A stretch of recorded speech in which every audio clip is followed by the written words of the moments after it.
Hello, we are back. I see the sound here blinking. All right, so for those in iTorah that missed the first 6.5 minutes, Be'ezat Hashem will be available through the audio file as well, which I believe it's working. Yes, it seems to be working. It seems to be working. Okay, I hope it's working. I hope it's working. Anyways, bebakasha, toda rabba. Thank you so much for your patience. So, one more statement. Tonight we celebrate Rosh Chodesh Kislev. And right away when we say Kislev, what comes to our mind? Hanukkah. What was Hanukkah? Miracles, survival, defeating an enemy that was way mightier than the Jewish people in numbers. But we know that for us, numbers really are irrelevant. Already the Navi Zechariah writes, Lo behail belo bekoach, kim beruhi, amar Hashem tzevakot. The wars of the Jewish people are not won by the might or by the strength, but are won by the spirit of HaKadosh Baruch Hu. And that's what we are doing now. We are all soldiers.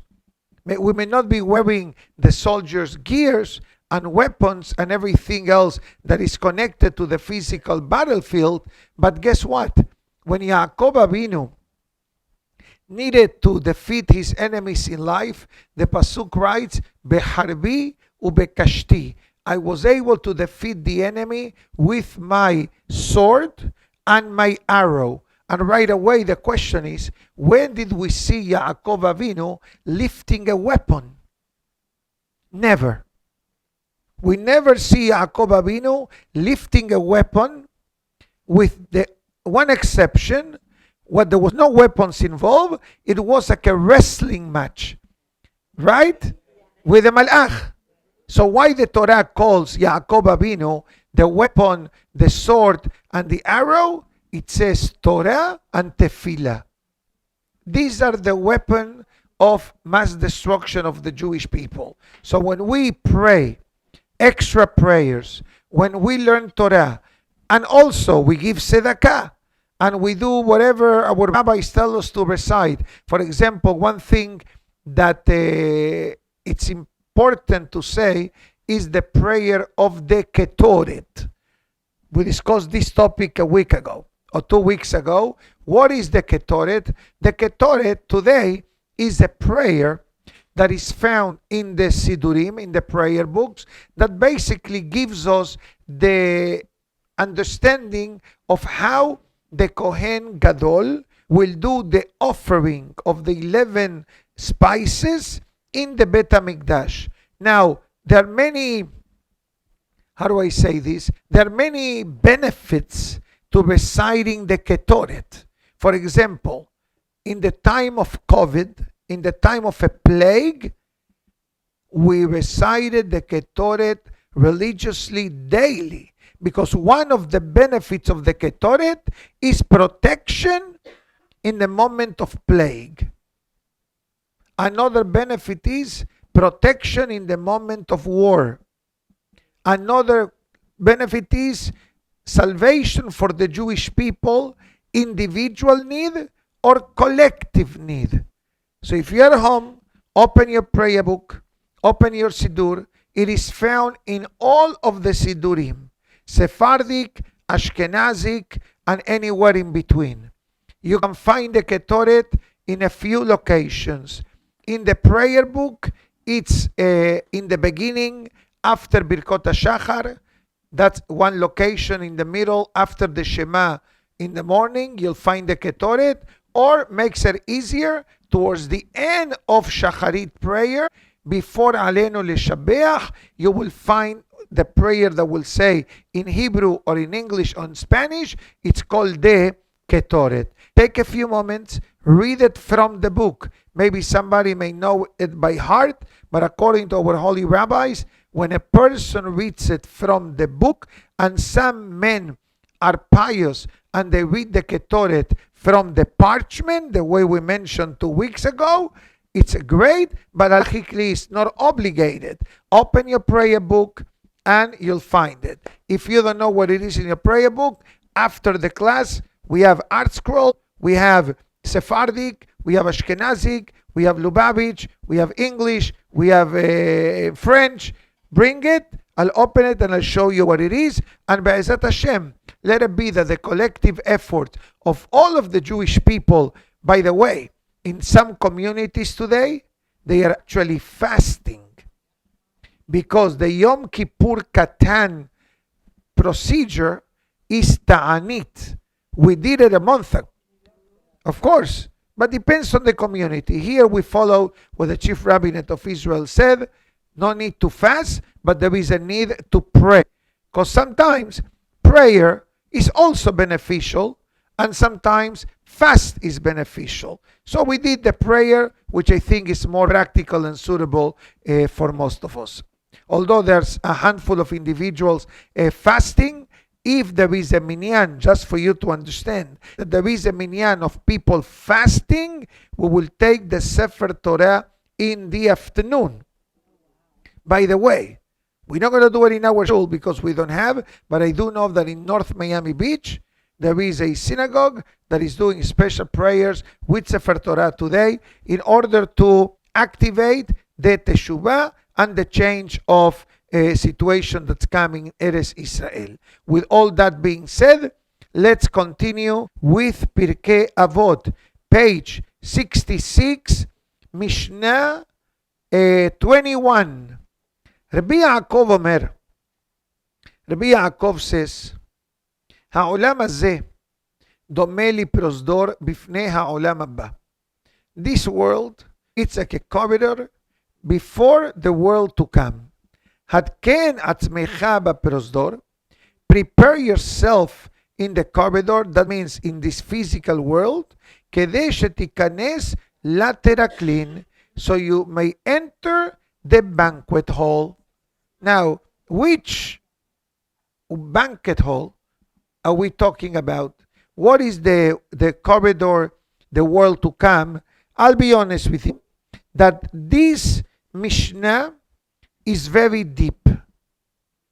But I'm going to try, with God's help, do the best that I can to explain this particular Mishnah.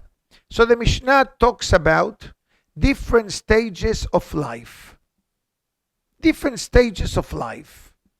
A person is born, a person lives, a person lives life, and to say, and then the person has a departure from the world. That's what life means. A person is born, a person goes through life, and then the person meets the Creator. The Mishnah, I hope nobody's planning any trip anywhere, no? You know what I mean? Thank you. Now, the Mishnah writes in Pirkei Avot towards the end, Al korhacha ata hay, ve'al korhacha ata met. Translation. A person is born against their will, and a person leaves the world against their will. What it means in English means that when it came the time for us to come to the world, no one asked us, do you like to come? You going to vacation? No. Suddenly we open up our eyes, and what do we see? The beautiful world that Hashem created. Fast forward History Channel, God says, I need you back. That's the meaning of coming to this world. Coming to the world, according to what Holy says, it means God says, I have a mission for you in the world.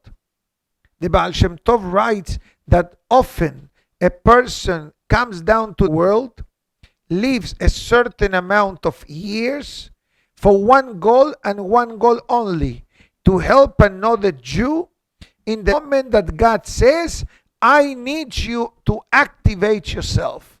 And the entire gift of life is given for that particular godly mission that we don't know which one it is. Sometimes it may be knocking on our door and we ignore to open the door, God forbid. But what's the purpose of life? It's a heavy loaded question. It's not a simple question, but I think that we have answers. Based on our Hachamim, rule number one that a Yehudi needs to know. Ani ivreti לשמש את בוראי. In English it means we were created to serve Hashem in the world. What does that mean? Literally it means we are ambassadors of Hashem in the world.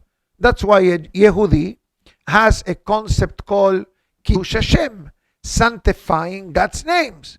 But if God forbid we don't behave properly, then we activate the opposite. What's the opposite? Hilul Hashem, desecrating God's names. So we need to know that we are ambassadors of HaKadosh Baruch Hu. Comes King Solomon, Shlomo HaMelech, and it says, we usually say this Shabbat morning, towards the end of the prayers, at the end of Musaf, or, God forbid, whenever somebody is sitting Shiva, is sitting the 7 days of mourning, we say, Tov Shem Mishemen Tov. It is better a good name than a good oil. Beyom Hamavet Miyom Ivaledo. And the day of the person's passing than the days of a person's birth. And people have a difficulty of digesting. And it happened to me the other day. Unfortunately, I had to be in a funeral. And I look at the crowd. And I said to myself, not too many people are understanding what I'm saying. So I happened to have a book that had a memorial prayer in English. So I translated it. And then somebody after came to me and it says, how can you say that is the day of a person's death versus the day of a person's birthday? So the answer is the following, or as follows. When a person is born, we don't know how the person will become, who the person will become. But when a person is leaving the world, we can look retroactively and say, this person lived a fulfilled life. I know that some may have difficulty in digesting this because life is completely the opposite. Somebody is born, we make a big event, big simcha, big party. Somebody is the world, what do? You sit on the floor, you cover the mirrors, you turn the garment, you eat eggs without salt, the first meal, Savra'ah, Mjedra, okay? That's what they eat. That's true. That's what they eat, Mjedra, rice and lentils. That right, and the olives and the pita bread. So there is the opposite reaction. That's why I'm going to say something that may not be easy to digest. But it says that even when, God forbid, someone is mourning a relative, the crying cannot be in an exorbitant amount. It's important to cry. God forbid, we see it in the parasha, when Abraham Avinu buries Sara, right? What he do? Vayavo Abraham lispod lesara belivkotah. Abraham Avinu came to eulogize and to cry. But if you look in the Safra or in the Humash, the word livkotah, it's written with a miniature chaf. To teach us what? He cried because you need to cry when a good person, when a relative, a parent, or whichever level of relationship the person mourns, you need to cry. Not crying is not good neither. But understand that the neshama, how painfully for us, the surviving relatives, the neshama says, I don't understand. Why are they crying? Why are they crying? I'm going to the banquet hall. You ever see anybody crying going into a banquet hall? You cry when you go to a funeral home, God forbid. That's what the Mishnah says. It says, this world is like a corridor. You know, imagine yourself that life, it's like a train. Like the song says. It's a Jewish song. It says, ride the train. Everybody starts in the first station, but we don't know which class you're going to have in the train ride. You may dine in fine cuisine, or you may be in economy, or you may have an easy departure by the third stop, or you go all the way till the finish line. That's how life, this Mishnah is. It says, this life is like a corridor, and we need to prepare ourselves to meet the Creator. How morbid this sounds, but every time we live, we try to do the best that we can with our day. Praying, learning, doing mitzvot, doing chesed, giving charity, saying berachot, like we learned yesterday. Yesterday's Gemara class discusses how important it is to recite blessings. And a person, God forbid, who eats without saying berachot before and after is stealing from God, from his family, and the entire Jewish people. Why? Short answer, because every time a person recites a blessing, guess what happens? That beracha, that blessing, bounces back to us. So who doesn't want blessing? You know, some does not want a blessing. Everybody wants a blessing. We want only blessings and not, God forbid, the opposite. We only want blessings. Sara says, you want blessings? Train yourself to recite berachot. Not only that, the Gemara discusses that there is an apparent contradiction in two verses of Tehillim. One verse says, L'Hashem ha'aretz umlo'a. Chapter 24, David HaMelech says, to God belongs earth and the contents. Nice. Fast forward the chapters of the Hallel, chapter 150. The pasuk says, no. Hashamayim shamayim laHashem. The heavens belong to the Almighty, but the earth belongs to humans. As the Gemara, I don't understand. Make up your mind. Who does the earth belongs to? Humans or God? The Gemara says no contradiction. Before the blessing, everything belongs to God. Now that I say the Berah, now I'm able to benefit from it. Now the issue that we have sometimes is perhaps that we got a blessing as a way of saying, oh, if I don't say a blessing, I cannot drink. But that's not the ultimate intention. How many times a person can afford food and cannot eat it? Or sometimes a person can afford garments and cannot wear them. I bring you an example. Yaakov Avinu, who we all agree and know, didn't have an easy life. From birth, his brother Esav wanted to get rid of him. And throughout history, we've seen from Esav a couple of rounds, then Lavan. And then Yaakov comes back and meets Esav. And then the drama of Yosef. And then the story of Dinah. And then Yehuda. And then Binyamin. And then Shimon. Etc. So Yaakov did not have an easy life at all. If we think that any of us may have challenges in our life, we are in vacation mode compared to Yaakov Avinu. You need to understand the reality of life. Suddenly, Yaakov Avinu makes a request from Hashem. What does he say? Dear God, Benatan li lechem leechol ubeged li. Yaakov Avinu says, God, please do me a favor. Make sure that I have bread to eat and a garment for my body to wear. And right away, the commentators on that parasha ask, did you ever see someone eating a garment? Or did you ever see someone taking a piece of bread and using it as a pillow? So obviously, bread is to eat and a garment is to wear. It says that often, for medical reasons or physical challenges, the person cannot eat food. and needs to be fed, God forbid, to a feeding tube.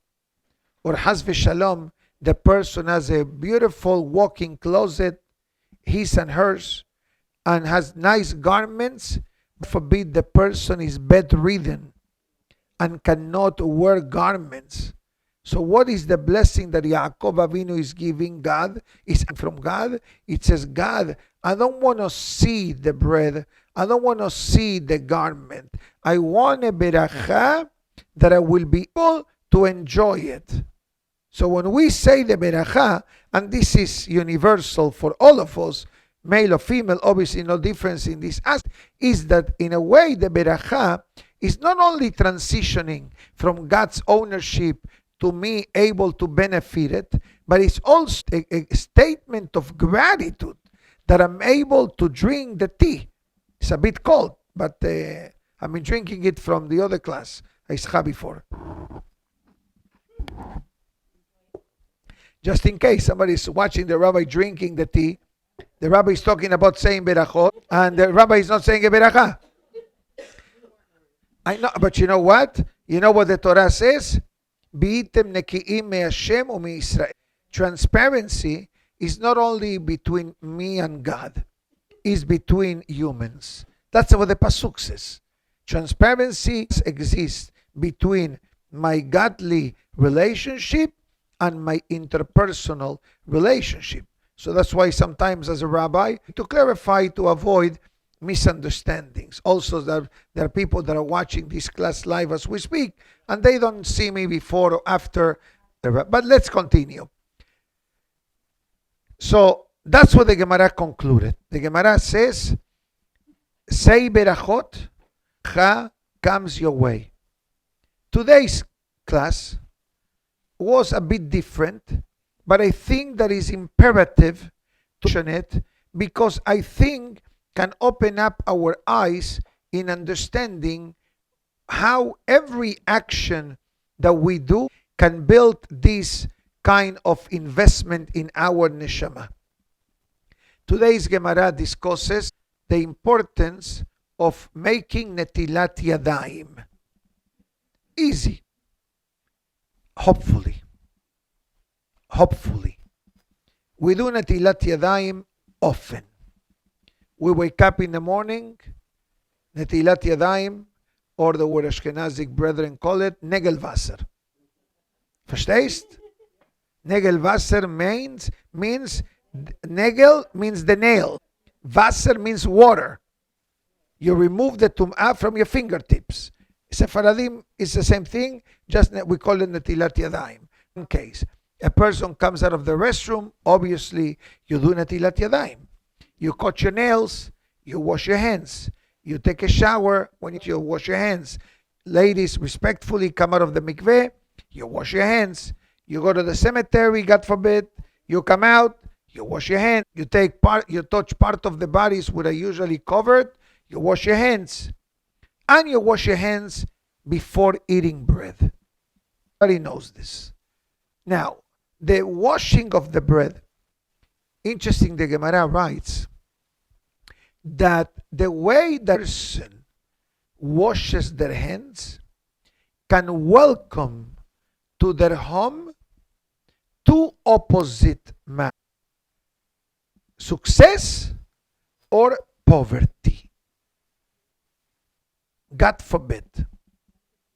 I will explain. No, I will clarify.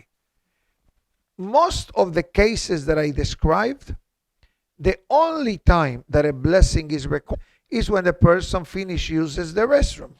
Asher yatzar. The other cases, haircut, nail cutting, cemetery, etc., just wash your hands. No need to say a blessing. But there is another blessing that we do, is al netilat yadayim. When you eat bread, right? So the Gemara has a couple of guidelines which are clearly written in the halacha as well. Number one, be generous with water. Today, Baruch Hashem, today, thank God, we live in a generation that you don't have to go to the corner of your house or to the end of to pick up the water from the well the way it used to be done many generations back. Today is easy, cold or hot, automatic, sensor or not. Just be careful. For Shabbat, that's a problem. So when you're going to do your kitchen or replace the faucets, make sure that you do a Shabbat faucet and home, etc. But we go, let's say, to the sink. Take the cup, the Lacha writes, beat with water, and make sure, interesting, the Gemara writes, that when we wash to eat bread, move your hands. So the entire hand is covered by water. Because if I don't move my hand and I just pour water, guess what? Part of my hand will have water, part of my hand will not have water. And that's not really called a proper netilat yadayim. So in the washing of the hands for bread, we do 3 times to the right, 3 times to the left. With the exception of Tisha B'Av and Yom Kippur, netilah goes halfway. But the rest of the year, you wake up in the morning, you're going to eat bread, you cover your hand with water up to your wrist. But none of the above answers why poverty suddenly connected to the netilat yadayim to eat bread. Short answer. If you look at the words al netilat yadayim, you have 3 words. Ain al netilat yadayim rashet tevot ani. In English, if I take the first letter of each word, I'll take the ain of al, the nun of netilat, and the yod of yadayim. What words gives me? Ani. What ani means? Poverty. Poor. So, by using a lot of water, I'm keeping poverty away from my home. Easy. Not complicated. Not complicated. Easy. There are reasons the Talmud brings that poverty can knock on the person's home. The first one I'm not going to tell you. No need. The third one I'm going to tell you.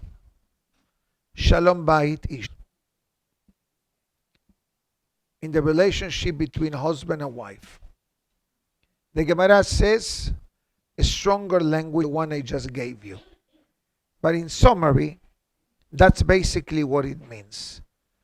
And I believe that this first, but what we learn Shabbat afternoon.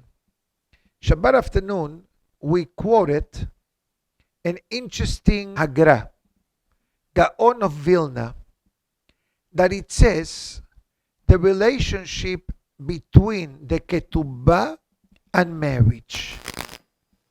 Ketubah, everybody knows what a ketubah is, right?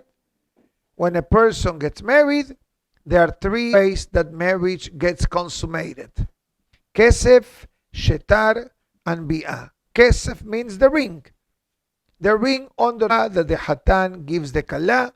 In some communities, they use a coin, correct? But coin or ring, it's halachically. Then you have the ketubah. What is the ketubah? Basically, is the marriage contract. I'm not comfortable of saying it, but if you dissect the ketubah, that basically tells us all the obligations and responsibilities that a husband must fulfill to his wife. There is nothing written in the ketubah about wife, with the exception of who she is and her family and her father's name. Khalas. No more than that. The whole Megillah that you see in the ketubah is what a husband must do for his wife. 3 biblical commandments plus 7 rabbinical responsibilities. If anybody is getting married soon, talk to me and I will explain to you exactly what those are. But those who are happily married, Chazaku Baruch, and Be'ezat Hashem, only good things in your life. But,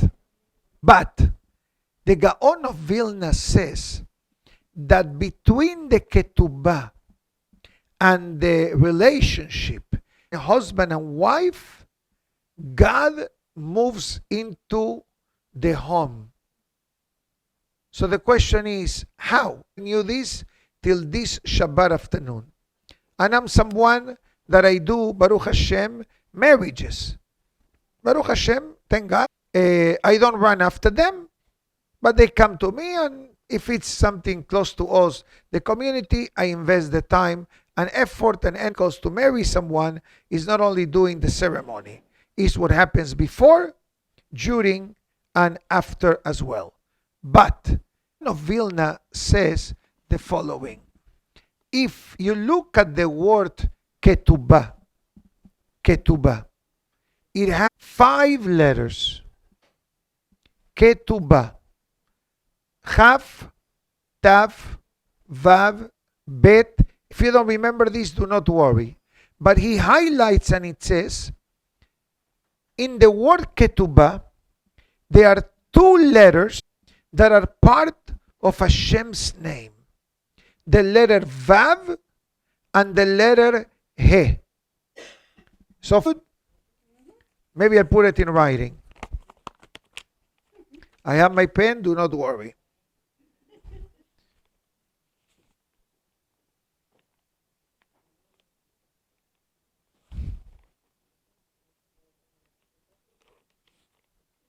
Circling God's name in the relationship between husband and wife. So the upper word says Ket. I circle the Vav and the He. These are 2 letters of Hashem's name. The man carries the Yod. The Yod. The wife has the letter He. So what do we have? Yod, Ke, Vav, Ke. Name. God's name. Which God's name? Hashem's name of compassion. So again, Vav, He, Yod, Ke, Yod, Ke, Vav, Ke. You don't have it behind me? No, I don't have it. But okay, you'll see it in your Siddur, you'll see it in your Tehillim book. So it says the Gaon of Vilna. The Gemara writes an interesting statement. I'm sure everybody knows this, that if godliness is not found in the husband or in the wife, that means that if the husband is not a husband and the wife, that means on the spiritual behavior, under Shalom Bayit. So what word do I have? Esh. Fire. So what happens if I put together 2 fires? I have an explosion. Yes. Gas and company. So fire and fire. That's why the Gemara writes, Ish veisha, and wife, zachu. Zachu, as we learned in the past, has 2 meanings. Zachu meaning number 1 means if they have the merit. Husband and wife have the merit, Shekhinah sheruya benehem. God holds their hands. But our rabbis tell us that the word zachu, besides meaning merited, it also polishing. Meaning to say, how did you polish yourself? True. Rabbeinu Chaim Vital writes that one of the main purposes of marriage is that husband and wife supplement each other and they each other. When you talk about a diamond or a ring or a piece of jewelry or your shoes, let's say, don't you say, I'm going to polish my shoes? What is the meaning of polishing? You polish a Kiddush cup. You polish candlesticks. You for Torah. What does it mean? You bring out the true beauty of it. In the life of humans, life is not being the same product that came down to the world X amount of years. I need to be an upgraded version of myself. Don't you update your cell phone occasionally?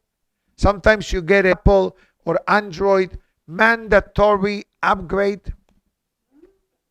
Or sometimes the companies entice you, upgrade your zero cost, 0 cancellation fee, They give you incentives for what purpose? To upgrade your cell phone, to your home, to upgrade your kitchen. According to this Mishnah, the most important upgrade in our life is upgrading our. If it's through additional mitzvot, additional Torah learning, or personality. For example, this week's parasha, the Torah describes the gifts that Eliezer gave Rivka. Okay, to her, he gives her a gift, a few gifts he gave her. But the Torah highlights a particular gift. And these are the bracelets that Eliezer gave to Rivka. But the bracelets were not regular bracelets. They were double bracelets that the measure that they had was, like the Pasuk says, talents of gold. Now, it's not 10 carat, relax. It's not 10 carat, okay? That's balash. 10 carats is 14, 18, 24. I believe it's more valuable, okay? But the weight was something the number 10. So right away, Rashi says, why was there a need that the Torah must tell me that they were double bracelets weighted such an amount of gold? Rashi says very simple. Because the two soldered together bracelets connects to the tablets. The two tablets that Moshe Rabbeinu will give the Jewish people. And what was written on the two tablets? 10 commandments. So the 10 measures of gold that Eliezer gave Rivka was hinting her, you are the generation of the founding father of the Jewish people, Yaakov Avinu. And we better make sure that Yaakov Avinu, in the lineage of Ishak and the lineage of Abraham, because the Torah will be called Morash Kehilat Yaakov. So the 10 commandments debuted in the world were last week's Torah portion in virality, if you want to call it today. He's hinting to her. So comes the Sefer Irat Hashem, and it says, Zozemate, if the two bracelets were soldered, maybe somebody wants to come in behind you. If the two were soldered together, or they were separate, two bracelets are two bracelets. So the Irat Hashem explains that the nearness of the luchot, the tablets of, or the two bracelets, representing how a person separate my godly relationship with my relationship with others. Sometimes people may be very pious in the godly relationship, but in their interpersonal relationship, they are a bit shvach, as we say. They are a bit. So Eliezer says the Irat Hashem is teaching us that you cannot separate. The Torah has groups of, some mitzvot are called Ben Adam LaHavero, some mitzvot are called Ben Adam LaMakom. Some commandments are a pure relationship in God and I that nobody needs to know. But there is another level of relationship which is equally important, interacting. And rule number 1, at home. And then everything else follows accordingly. And that's why it says, prepare yourself in the corridor, meaning now in our days, 120 years, you have an access card to the banquet hall. What's the meaning of the banquet hall? All these matters that we talk about, and as humans, we cannot really understand. And don't try to understand, because the transition of the Mishnah is not on a physical element, but actually on the spiritual element, neshama. Rabbeinu Batya explains, you know what is the meaning of the banquet hall? Close to a Kadosh Baruch Hu. We don't understand what that means. To be close to a Kadosh Baruch Hu, we don't understand. Why not? Simply because after the neshama, after the soul goes through the many transitions throughout life, even in proper, there are levels. That's why we say le'ilui nishmat, to elevate the soul.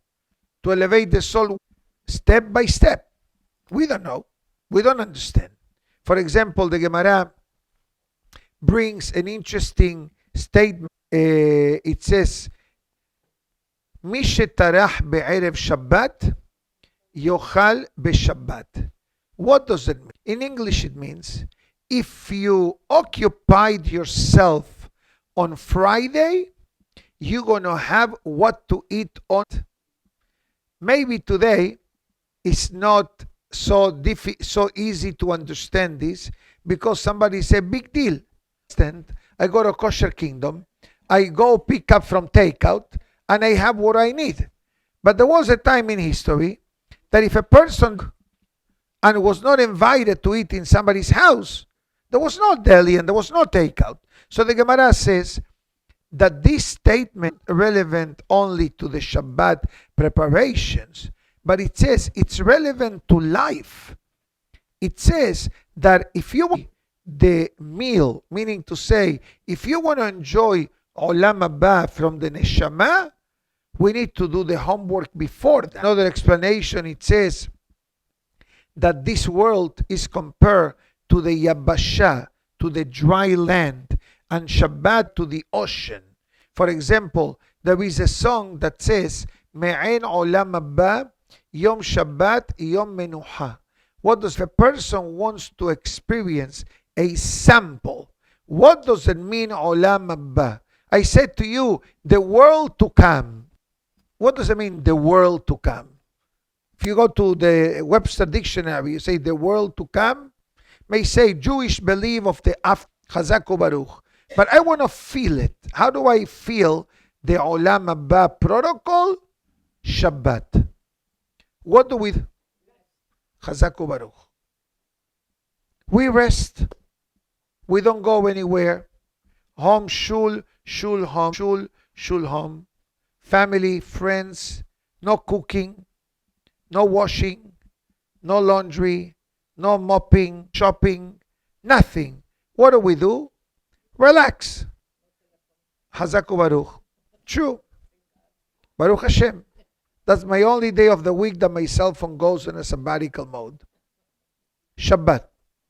From Friday afternoon till Mosai Shabbat. I'm sure it's the same. But as a rabbi, my phone is constantly in action. That's why I put do not disturb in the class. Because if I don't put that, interrupted by every call, by every message, like it or not. So you want a freebie? We want a free sample of Shabbat Kodesh. So Baruch Hashem, I think we are all young enough to say that we have life ahead of us, to try to do the best that we can to prepare ourselves. And again, the idea of the Mishnah is not to anyone, God forbid. The idea of the Mishnah is understand what is our mission in life, collectively and individually. Take the opportunity to wish everybody Chodesh Tov, Besiman Tov. For the Spanish-speaking audience that may be in the room, tonight, we're going to have a guest speaker in Spanish at 8 o'clock here at the synagogue. So those that understand and are able to come, Tabo Alechem Beracha.